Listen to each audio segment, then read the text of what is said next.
Hi guys, welcome to Learn Electronics Repair and Car Booty Time. So here we have a hollow box, yeah, look. So that's how this actually came from the car boot sale. There is something in there, however. So we do have a PC, or at least part of a PC here. The lid is, I think, is loose. You can see there's an AT motherboard in here. So let's have a look to see what we have. And we have this, so yet another Pentium 1, can we call it?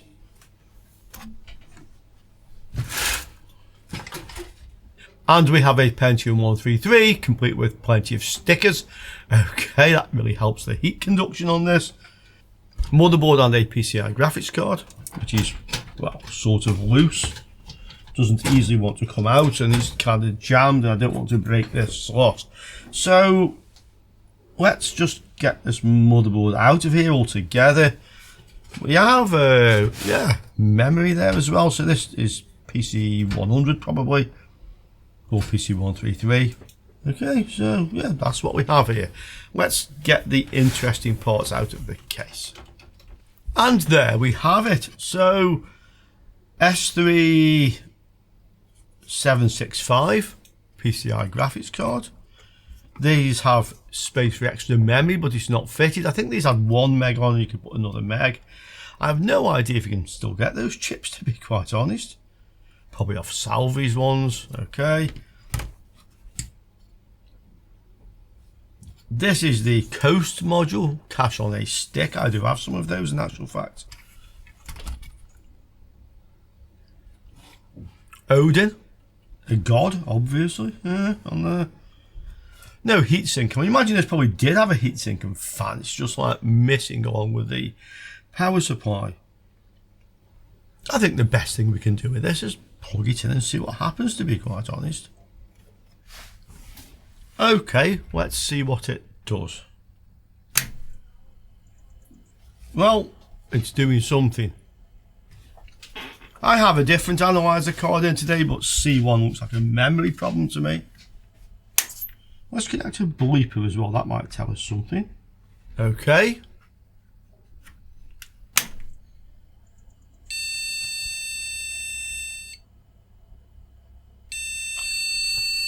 Sounds like a RAM problem.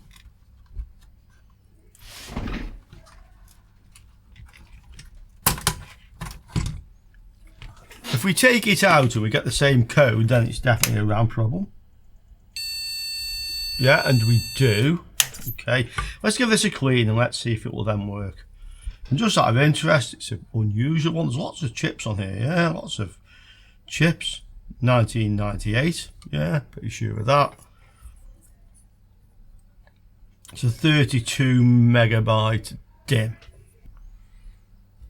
This isn't getting particularly warm, by the way. And now it says no graphics card.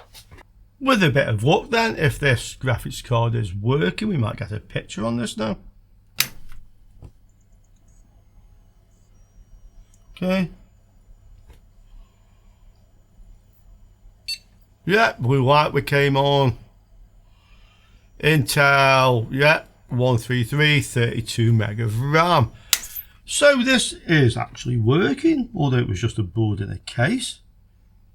It's probably worth about €40. We kind of know this from these. It has a model number on this one, MP071B, so it does have a model number. The graphics card, yeah, probably isn't worth very much. It might be worth another 10. So I'm guessing this is probably worth about 50 or something like that, UK pounds. Let's have a look. The S3 Trio, there's one there, the same basically as the one I have. Sold for £17. That was beginning of December, so fairly recently. So that's the sort of value they have. The motherboard, I can't find an exact one the same sold. I can find one for sale for like £697. Really? Unless there's something very special about this that I don't know. Yeah. Then this is a fairly generic Pentium 1 motherboard. So Pentium 18 motherboard. Let's try socket 7. Socket 7 18 motherboard, okay. Yeah, something like that. I mean, mine has 3 PCI, 4 ISA, has the coast module. That one has a coast module. In fact, that was basically the same as mine. I mean, it's not the same board. It's a Jetway motherboard, but look, it's like the same pretty much. And that's like £48. Yeah. Let's go to advanced and let's see. Sold. Search. £60, £30, and they're all, I would say, pretty much like the one I have, unless somebody knows something I don't.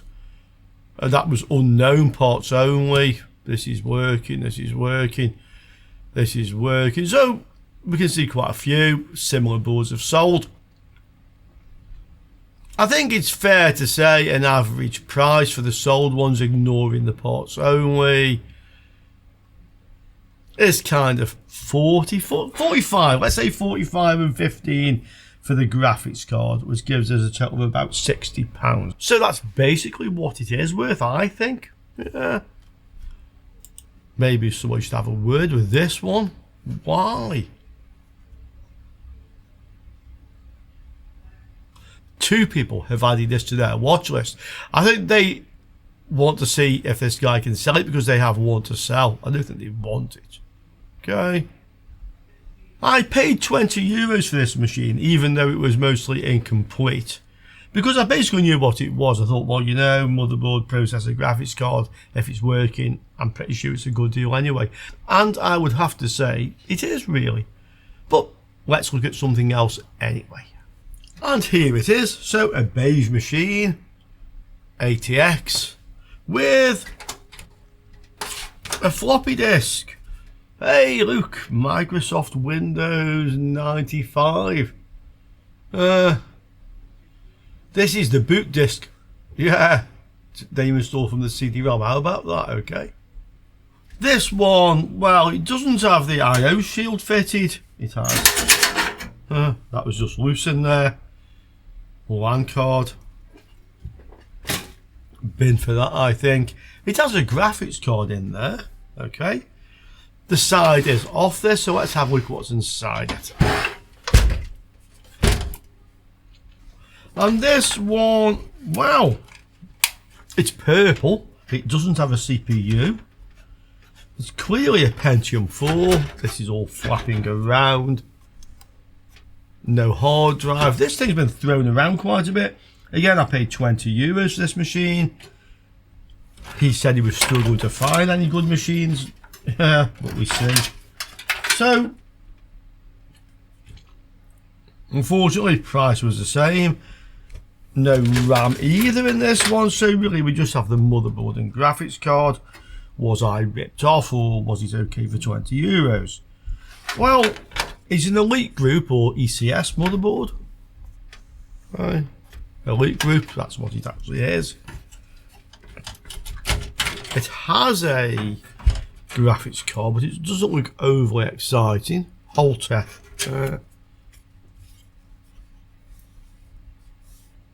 Oh, it's a GeForce 2MX 200, yeah, okay. So, nothing overly exciting, as I said. Somewhat corroded here. Not sure even what that is on the card. Doesn't look too clever, that's for sure. So we have the graphics card and we have the motherboard. So let's get this motherboard out. And then let's get a closer look at what we have. So, P4S5A, revision 1.5. I've definitely had at least one of these before. Okay. Some of these capacitors are not looking good, so needs capacitors.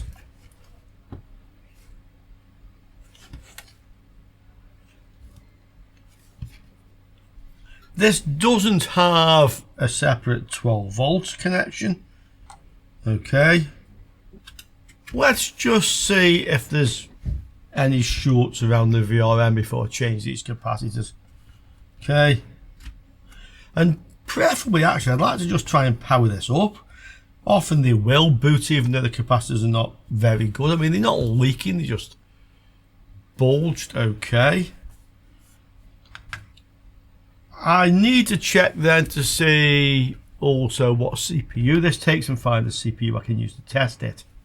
So just a quick test then. Ground. We have, I would say, one high side and one low side. Oh, in fact, no, look, they're not low side. These are actual buck converters. So the low side is a diode, not a MOSFET.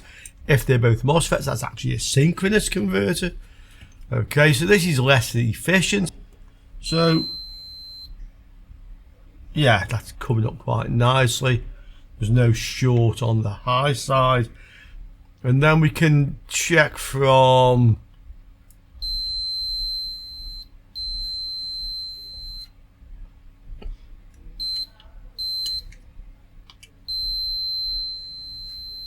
here. Okay, so that reads 41 ohms, which is probably the north bridge I'm actually seeing. Okay, they'll all read the same because they're in parallel with each other. And when we put the CPU in, this will go lower anyway. Right, so what CPUs can I put in here? Well, it looks like Celeron, Celeron D, and P4. And these are the slower ones, up to 2.66 gigahertz, 2.8. Let me see, I'm pretty sure I can find something suitable to put in here. Here's a 1.7 gig, so this should work on this motherboard. Okay, so let's see. I have the CPU fitted. I don't have any RAM in here, but hopefully I'll get some error code. And it might bleep too, okay? On, start. Nothing happens. Nothing at all happens. Okay.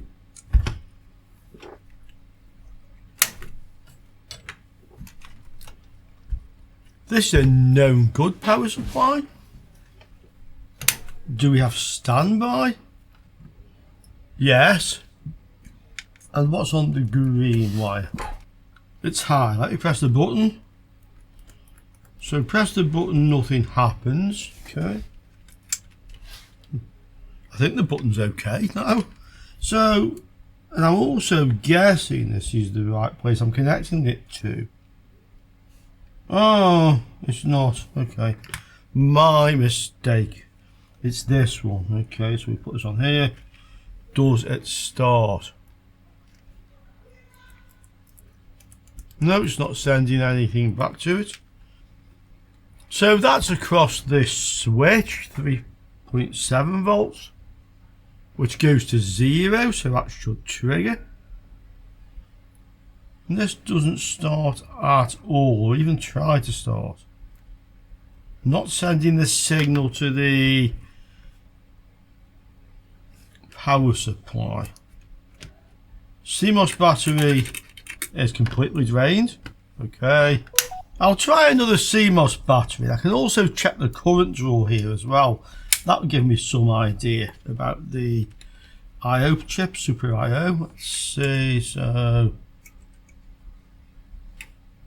we now have 3.2 volts at least. What's it do? Power on.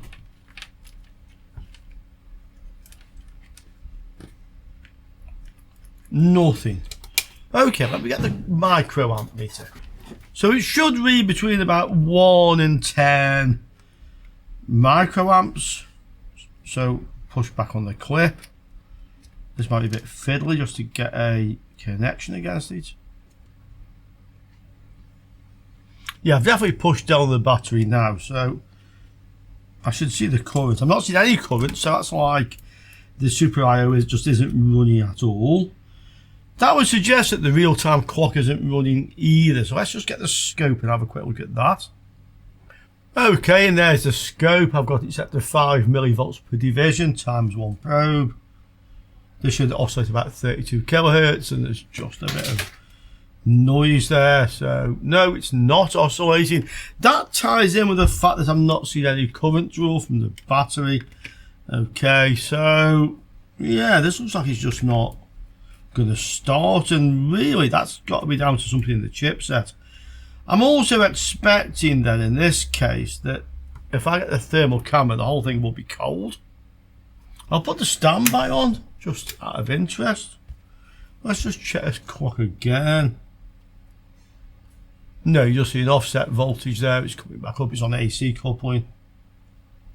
Nope, definitely not running. Definitely can't start. And it started. How about that? It's actually started. Yeah. I mean, it's not booting, but when I had my scope probe on the crystal, it actually started. Switch it off again. Back on. Won't start. I'm pressing. Yeah, won't start. Look at that. Yeah, it starts. Yeah.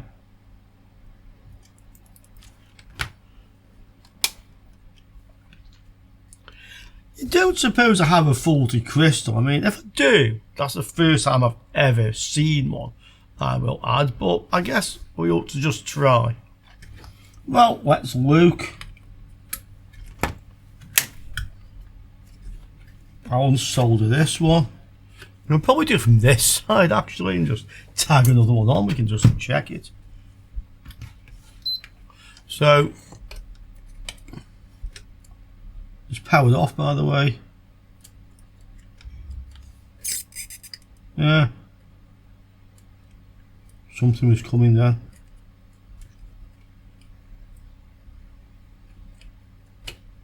Yeah. Let's see.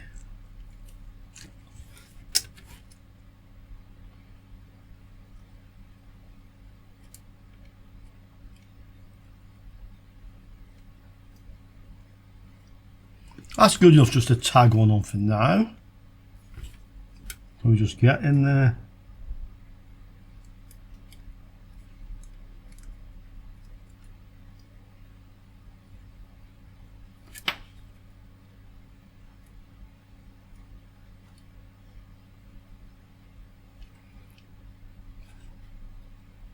Okay, that's good enough. Let's see if it works. Power on. On. Well, it started straight away. Power's off again.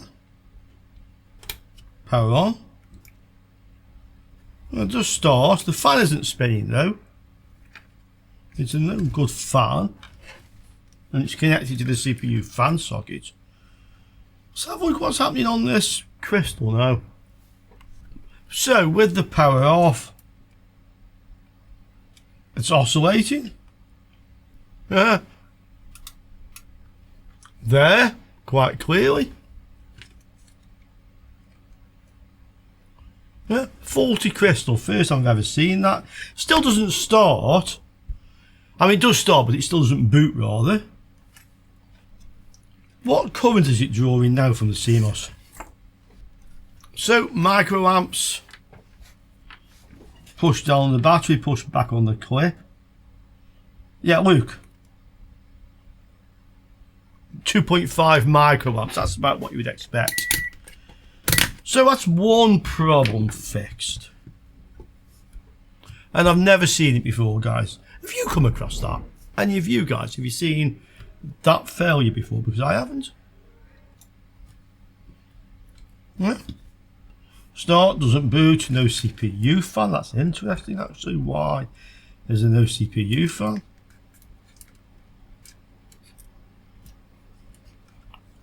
This isn't getting warm, so I'm assuming there's no V core either. Right.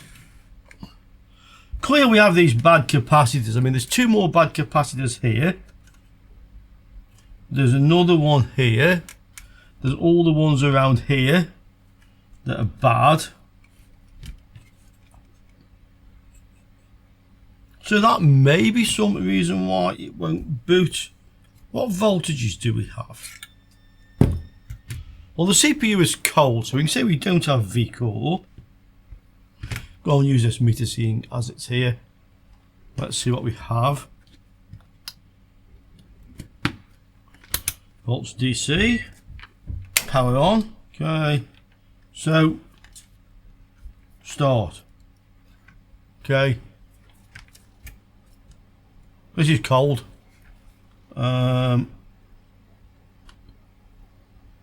We have VCore. Oh, it does warm up, not a lot. So we have VCore. That suggests then that the CPU isn't coming out of reset or has a clock problem, because you would expect it to get hotter than that. Clock chip is down there. Let's get the thermal camera.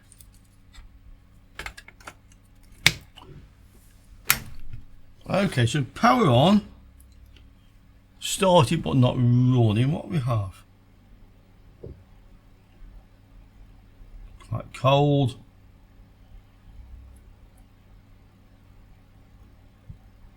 The clock gen should be getting a bit warm. Yeah, there it is, look.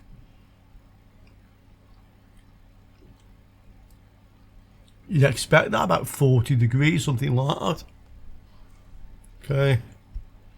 So I'd say the clock gen is probably running. They normally run at about that temperature. What else do we have?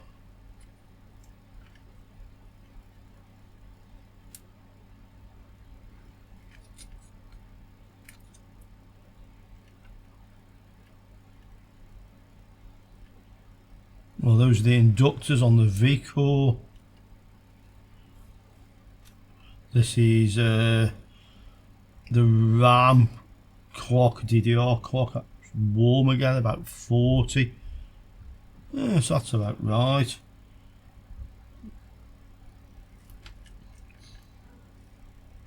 So that looks about right. A few more voltages. So this is probably going to be about a 1.5 volt or a 2.5 volt supply here somewhere. Just started. Okay, started. 1.8, 3.3, 3.3. What's on that one? 3.3. This one.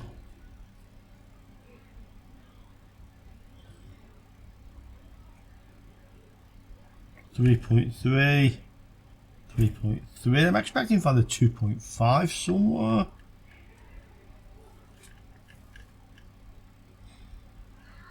Not sure what RAM is. Oh no, this is PC 133.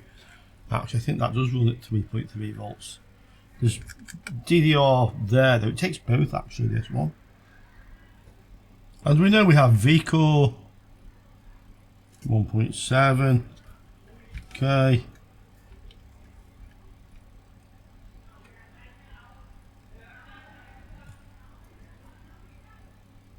.2.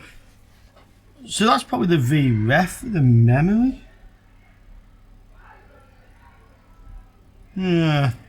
I think it doesn't know which type of memory it's in. That expected. Then we go to 2.5. Okay. But I would assume, and I think I can assume this, because VCore is up, it thinks all the rest of the voltages are up. Otherwise you wouldn't get that far, because VCore is the last one to come up, I think. Well, I'm not totally familiar with this board. The 1.8 may well go to that. Yeah. I think the voltages are probably all there as well. So I think the next thing with this then is to change all these capacitors and see if it then works. If not, this may not be a good CPU. That's another possibility. Or there may be some compatibility issue. Although it did say it supported the 1.7 gig P4 with the same front side buzz and cache size, yeah. Okay, well, let's get these caps changed. I've changed all the domed or bulged capacitors now. I've only done the ones that were visibly bad, okay. Some more along here as well, and there's another one just down here. The rest look okay. Let's see if that actually helps. And I've also noticed a bit of corrosion or something in this slot, but that I don't think is what the problem is with this board, of course. Just a bit of fluff anyway. Okay, it's gone. Right, let's see if this wants to do anything more now. So there we are, power on, start. No, it doesn't boot and the fan still doesn't work. Okay, so replacing all those capacitors didn't help. I think we should have a look to see if this is actually trying to read the BIOS or not. Okay, so I've managed to get this off. It was like a scratch card, yeah. So W49F002U. Let's have a look. Okay, W49F002U, 2 megabit or 256 kilobyte, 5 volt only, CMOS flash, 8-bit, okay. That's the pinout. For our package, we have chip enable and output enable with the overscore, so those are active low. We should see these go low when we get a read cycle. We also have power on VDD, which is pin 32, so we can check 5 volts here, and then pins 22 and 24 we can have a look on the scope. So let's see if our board is trying to read the BIOS.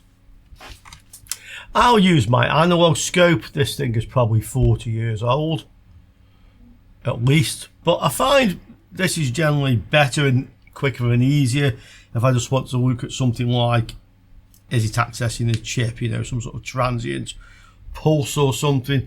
Not saying the digital one can't do it. I just find this easier. So, power. Yeah, I'm on 5 volts per division. That's one division. So obviously it does have a power supply. Okay, so pin 22. What's on this one? Switch on, start. That's low and stays low. Nothing happens. Pin 24, let's have a look. So, start again.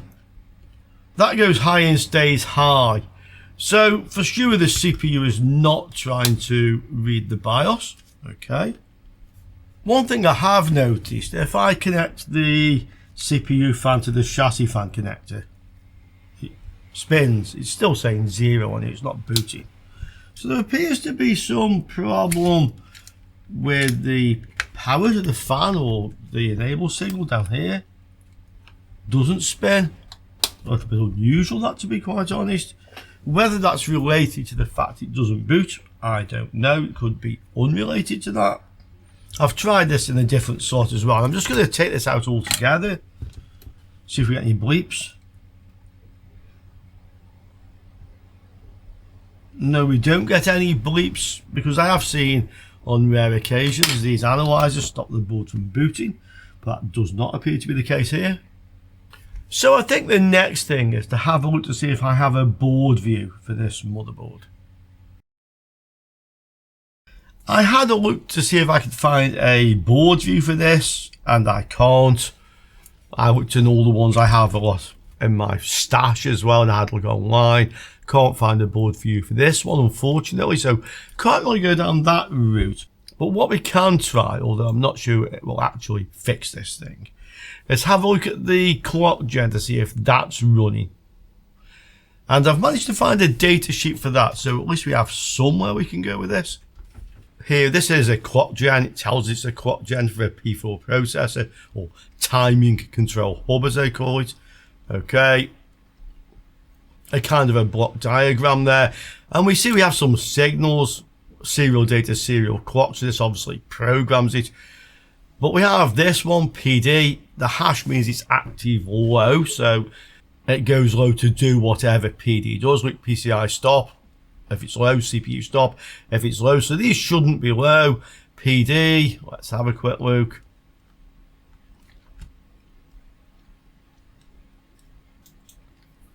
Oh, power down. So PD is power down, so if that's low, then the device is powered down, the internal clocks are disabled. Okay.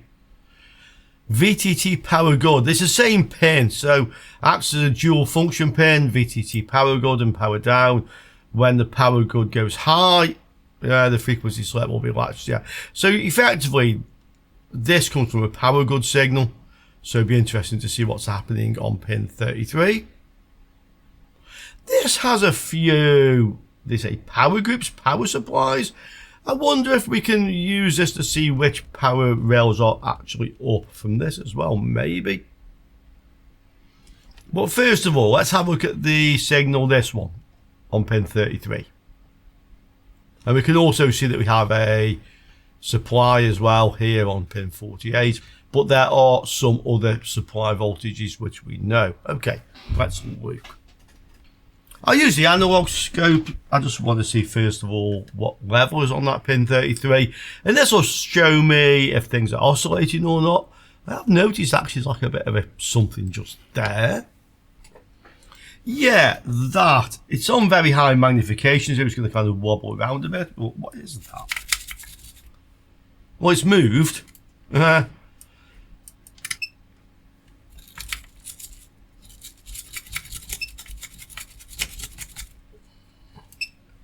Looks like this is just dust, basically.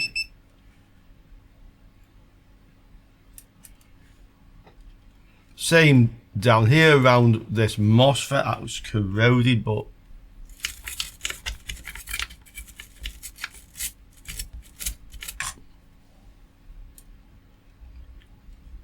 again, I think it's mainly like dust. Another one. Okay, let's have a look at that pin we were interested in. So pin 33, that one. Okay, let's start it. Well, that goes high. I think it looks like a 3.3 volt. I'll just change the range on the scope a little bit there. Yep, shut it back down with a button. Yeah, 1.5 divisions. That's 3.3, so that's high. Which means we're not in power down state, okay? What else do we have? We can just check here. We have PCI stop and CPU stop. So if either of these are low, it's kind of hung up as well, okay? PCI stop is on 12 and CPU stop on 45. So pin 12. Well, that looks like it doesn't go anywhere unless it's got a via here. Okay, let's have a look. That's high. Okay, so we're not in a PCI stop state. And the other one is on pin 45, which is that one.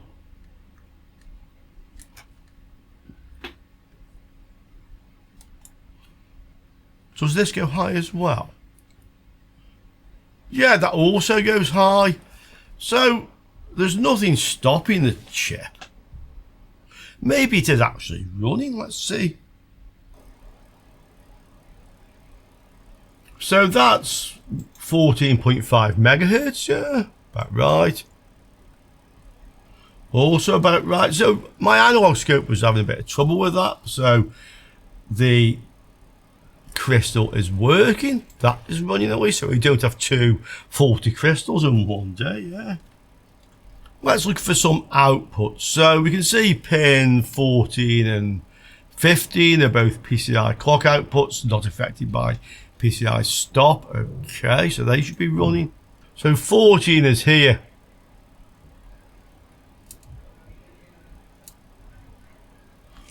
Oh, I had something, I think, for a moment there.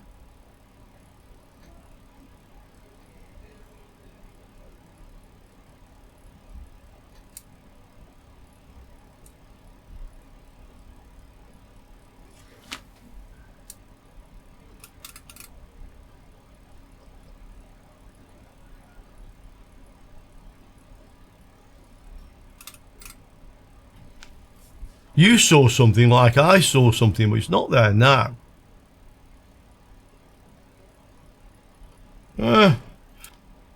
Power should be 3.3. And I think we're sure this is here because we have the other pins being held up at 3.3 as well. Let's just see.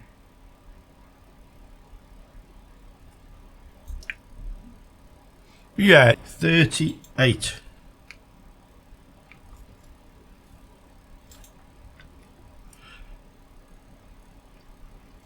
Which is here, and that's well, we're on 1 volt per division. Yeah, it's about a volt or so, probably a 1.2 volt, I would think.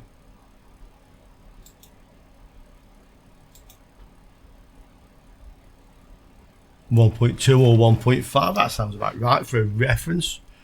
So it looks like this chip, from what I can see, it has voltage. It has the control signal, so it's not like being held, it's not in the stop mode. The crystal's running, but there's nothing coming out of it. And that is probably a very good explanation of why this motherboard doesn't work. But I don't think I can get these. Well, not on AliExpress, I can't see them on here, okay? So it looks like I can't get these unless I find one on a scrap motherboard, scrap for some other reason, like lots of corrosion maybe or something. But I think that's about as far as we can go right now with this one. Which is a bit of a shame because I thought that fix was amazing. Yeah, if it had worked after I'd changed that, that would have told us something without a doubt. So, well, yeah, we learned something, didn't we? That's the plus side of this. Anybody knows where I might find them things? Yeah, let me know and I'm willing to give it a go. Okay, so hope you enjoyed that. A bit of more extensive fault finding and diagnosis on a car booting video, and I'm sure there'll be plenty of more stuff at the car boot soon, hopefully next week. Okay guys, look forward to seeing you all again. Ciao for now.